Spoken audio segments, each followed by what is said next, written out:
अस्सलाम dear students, I hope you all will be well.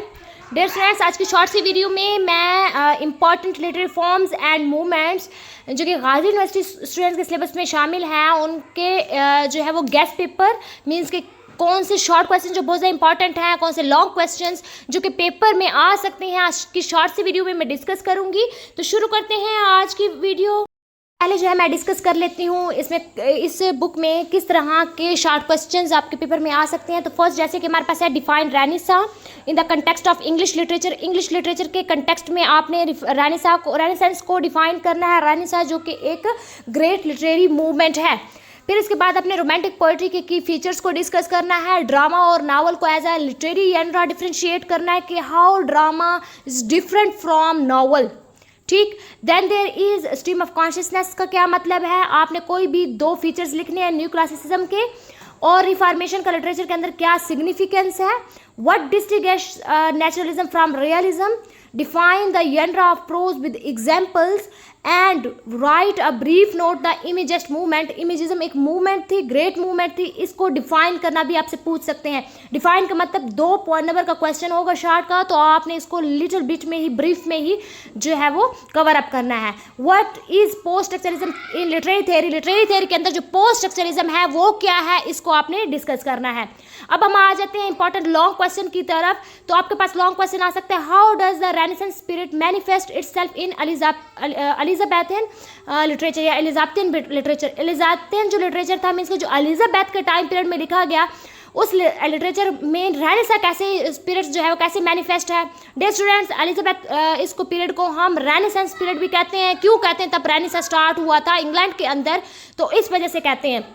इसमें बेटा आपने ह्यूमनिज्म का थीम डिस्कस कर लेना है, क्लासिकल रिवाइवल, इंडिविजुअलिज्म हो गया, इन सबको डिस्कस करना है। सेकेंड लॉन्ग क्वेश्चन हमारे पास है, in what ways did the reformation contribute to the rise of vernacular literature and personal religious expression in England. To what extent is new classical literature reaction against the extravagance of the Renaissance। इसमें आपने analyse करना है, यानी emotion और imagination से reason और order की तरफ आना है। जब ये शिफ्ट आप डिस्कस कर लेंगे तो ऑटोमेटिकली आपका ये क्वेश्चन कंप्लीट हो जाएगा। Discuss how romanticism challenge the ideas of enlightenment and new classicism. इसमें भी बेटा आपने इमोशंस वर्सेस रीजन को बयान करना है, नेचर वर्सेस सिविलाइजेशन को और रोल ऑफ इंडिविजुअल को। मीन्स ये कि रोमांटिक जो थे वो इमोशंस की तरफ जाते थे, एनलाइटमेंट और न्यू क्लासिसिज्म जो थे वो जो न्यू क्लासिकल थे वो किसकी तरफ, रीजन पर बेस्ड बात करते थे। तो ये जब डिफरेंसेस आप बताएंगे तो आपका ये क्वेश्चन अटेम्प्ट हो जाएगा।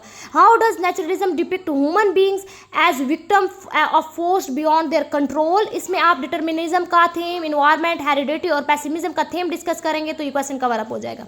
What is the role of aesthetics in the art of our art 6 movement. Important movement है, तो आपने इसमें एस्थेटिक्स का रोल देखना है और किस तरीके से ये पर्पस ऑफ लिटरेचर को कैसे रीडिफाइन कर रहा है। Analyse the influence of expressionism on 20th century drama. ये ग्रेट मूवमेंट है expressionism. How do impressionist writers differ from realists in their narrative techniques and subjectivity? How does imagism reflect our reactions to the ornamentation of Victorian poetry? Okay इसमें आप लोगों ने reference language forms और imagery के साथ आपने इसका reference देना है। ठीक, इम्प्रेशनिज्म इमेजिज्म का। Evaluate the effectiveness of stream of consciousness in revealing the complexity of human thought. Compare the structuralist and post-structuralist approaches to meaning in literary text. How do literary genre evolve over time in response to changing cultural, political and philosophical context? इसके अलावा आपने relationship जो है वो literary forms और literary content के अंदर relationship को देखना है। Then there is to what extent can we say that 20th century literary movements reflect the fragmentation and alienations of modern life?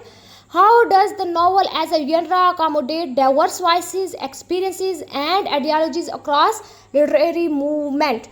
तो ये ग्रेट हमारे पास क्या है, long questions, important long questions and short questions. आपको अगर इसके notes चाहिए हो, इन क्वेश्चंस आपको क्लियर ना हो क्योंकि कंसेप्चुअल क्वेश्चंस हैं, अगर आपको क्लियर ना हो तो आपने कमेंट बॉक्स में पूछना है, मैं इसके आंसर आपको प्रोवाइड कर दूंगी। सो डियर स्टूडेंट्स, अपना ख्याल रखिएगा। Best of luck for the papers. Thank you so much. अल्लाह हाफिज़।